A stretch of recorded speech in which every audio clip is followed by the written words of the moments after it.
Thank you. Thank you for having me. Well, tariffs defined this way, they represent a negative supply shock. And as all negative supply shocks, we will have an inefficient reduction in output and an increase in the price level. That means inflation for a while. And then we can even expect prices to go slightly lower, depending on how we adapt to the tariffs, how the economies react, and technology. So these are not good news for anyone. Murray, that's the point, isn't it, around market distortions. If we end up with more product on this side of the world, whether that does mean we get more disinflation. I know you've been pushing for a 50 basis point rate reduction even from last year when you spoke to me in Washington, D.C. The ECB didn't discuss and they didn't go for it in the latest meeting. If we've got tariffs coming in Europe, does that mean the ECB is actually behind the curve in cutting rates? Well, we will have to see exactly what those tariffs will mean, if there is retaliation or not. Globally, we will see some more competition in global markets, and that can bring even prices low in other regions, other those affected by tariffs. So we need to see how everything develops.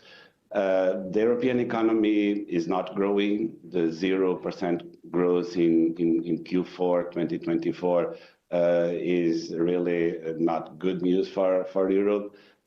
We have a trajectory very clear that we started already a few quarters ago, and we need to continue that to be sure that we have an economy that is consistent with inflation at 2%.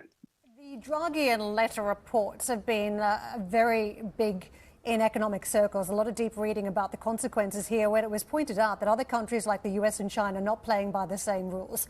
As we talk about tariffs today, do you think Europe should also retaliate if it is targeted with US tariffs? Well, that's a decision to be taken. It's not even on our mandate. Let me instead tell you that we see the cyclical position of the euro area deteriorating in recent months. This is important to see in a more general equilibrium setting what inflation can be consistent with this cyclical position, and monetary policy must do something to accommodate this. Then we have the structural dimension of European growth, and that's those are the things that the Draghi and Letta reports take on board, and Europe must move forward on that. We have this competitiveness compass that was just presented by the European Commission, and I think we need to focus on our response to our challenges. And then if time comes and we have to react to tariffs, I'm sure that we will do, but that's on a different mandate, not mine. Mario,